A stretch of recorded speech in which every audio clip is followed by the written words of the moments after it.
السلام عليكم. بقلوب مؤمنة بقضاء الله وقدره، ودع الوسط الكروي في عمان نجم منتخبنا الوطني سابقا ونجم نادي ظفار عبد السلام عامر، أحد النجوم الذين تركوا بصمة واضحة في قلوب الجميع. اللاعب الذي استمر لفترة طويلة من الزمن مع منتخبنا الوطني الأول لكرة القدم، ولكن اللاعب الذي كانت أخلاقه وتواضعه هي عنوانه على مستوى مسيرته مع كرة القدم العمانية.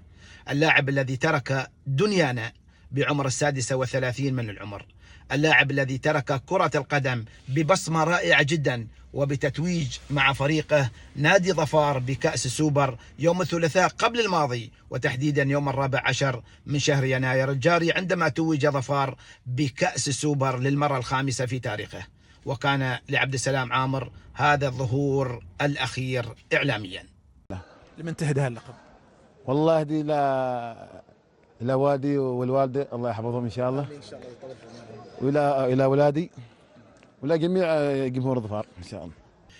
في منتخبنا الأول عبد السلام عامر سجل هدف رائع وجميل في مرمى إيران، وكان ذلك تحديدا في شهر مايو من عام 2013 عندما فاز منتخبنا الوطني على إيران ب3 أهداف مقابل هدف في مباراة ودية في مجمع بوشر. نشاهد.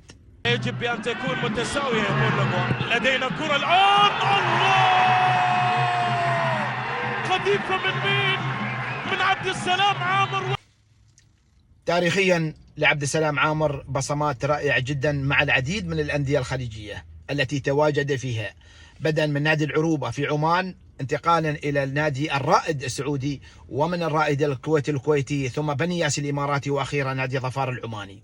وأخيرا فعبد السلام عامر كان نموذجا حقيقيا للاعب الخلوق داخل الملعب وخارجه، اللاعب الذي كسب قلوب الجميع، اللاعب الذي تركنا بصمت. لكن عبد السلام عامر ذكراه ستبقى خالدة في قلوب عشاق الكرة العمانية والأحمر.